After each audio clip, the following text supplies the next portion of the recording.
শুরু করছে আয়রা গল্পের 11তম পর্ব। সজীবের মায়ের মুখে এমন কথা আয়রা কখনোই আশা করেনি। মানছি সজীবের সাথে এখন পর্যন্ত আমার বিয়ে হয়নি, তাই বলে আমাকে এভাবে কাজের লোক হিসেবে পরিচয় দিতে পারে না। এরপর দেখতে দেখতে রাত হয়ে যায়। এতক্ষণ যাবত আয়রা না খাওয়া। কিছুক্ষণ আগে সজীবের মাকে দেখেছি সজীবের রুমে থালা ভরে খাবার নিয়ে যেতে। কেমন ছেলে সে, একটা বার আমার কথাও ভাবলো না। হঠাৎই কলিং বেল বেজে উঠলো। আয়রা গিয়ে দরজা খুলে দেখে একটা মধ্যবয়সী লোক দাঁড়িয়ে আছে। লোকটা আয়রাকে চিনতে পারছে না। বলে, কে তুমি? আমাদের বাড়িতে কি করছো? তখন আয়রা আমতা আমতা করে কি বলবে তাই ভাবছিল। পেছন থেকে সজীবের মা আসে আর বলে, আরে বাবা তুই চলে এসেছিস। কথাবার্তায় বোঝা গেল এটা সজীবের বড় ভাই। তখন সজীবের বড় ভাই বলে, আরে মা এই মেয়েটা কে?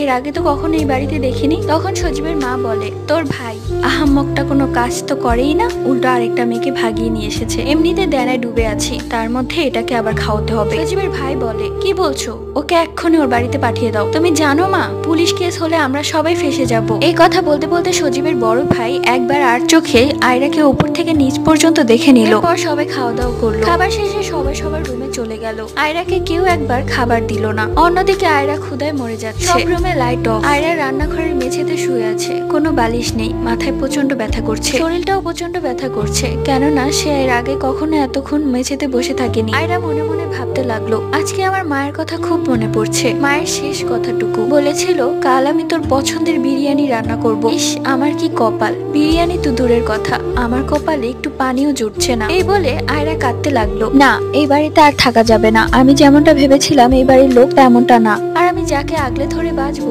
সেই তো ঠিক নেই। সে কেমন পুরুষ, একটা বার আমার কথা ভাবলো না। এই ভাবতে ভাবতে সজীব চোরের মতো আয়রার কাছে আসে। প্রথমে তো আয়রা ভয় পেয়ে গিয়েছিল, তারপর দেখলো এটা সজীব। সজীব বলল, চলো ঘরে চলো, আজকে আমাদের বাসর রাত। এই কথা শুনে আয়রা বলল, কিসের বাসর রাত? তোমার সাথে কি আমার বিয়ে হয়েছে? আর বিয়ের আগে ওসব একদমই না। আর তুমি কেমন ছেলে যে কিনা একটা বারও আমার কথা ভাবলে না। হলে আবার আমার কাছে কেন এসেছো? কাল সকালেই তুমি আমাকে আমার বাড়িতে দিয়ে আসবে। আমি আর এখানে থাকতে চাই না। যেভাবেই হোক আমি আমার মা বাবাকে মানিয়ে নিব। আমি তোমাকে যেমনটা ভেবেছিলাম তুমি একদমই তেমনটা। সজীব এবার রেগে যায় আর বলে, হারামজাদি, তোকে যে বাড়িতে জায়গা দিয়েছে এটাই তোর জন্য অনেক। চুপচাপ আমার কথা শুন, নয়তো তোর কপালে এমন খারাপ পরিণতি হবে তা তুই কল্পনাও করতে পারবি না। তুই কি ভেবেছিস তোর বাড়িতে আমি তোকে দিয়ে আসতে যাব আর তুই আমাকে একা পেয়ে পুলিশের কাছে দিবি, তাই তো? তার হচ্ছে না। তোকে তো আমি ভোগ করবই, সেই সাথে তোকে আমি বাজারে বিক্রি করে দিব। আয়রার এবার সব সহ্যের সীমা পার হয়ে যায়। সে সজীবকে কষিয়ে একটা থাপ্পড় মারে আর বলতে থাকে, তুই এত বাজে ছেলে, তোর সাথে পালিয়ে আসা আমার জীবনের সবচেয়ে বড় ভুল হয়েছে। তুই এক্ষুনি আমার মায়ের গহনা দে, আমি এক্ষুনি বাড়ি থেকে বের হয়ে যাব। সজীব কোনো কথা না বলে আয়রার মুখ চেপে ধরে এবং আয়রার সাথে জোর জবরদস্তি করতে থাকে। এক পর্যায়ে আয়রা জোরে জোরে চিৎকার শুরু করে। সেই সাথে বাড়ির সবার ঘুম ভেঙে যায়। সেই সাথে সবাই উঠে লাইট অন করে এবং রান্নাঘরে দৌড়ে আসে। পরবর্তী গল্প।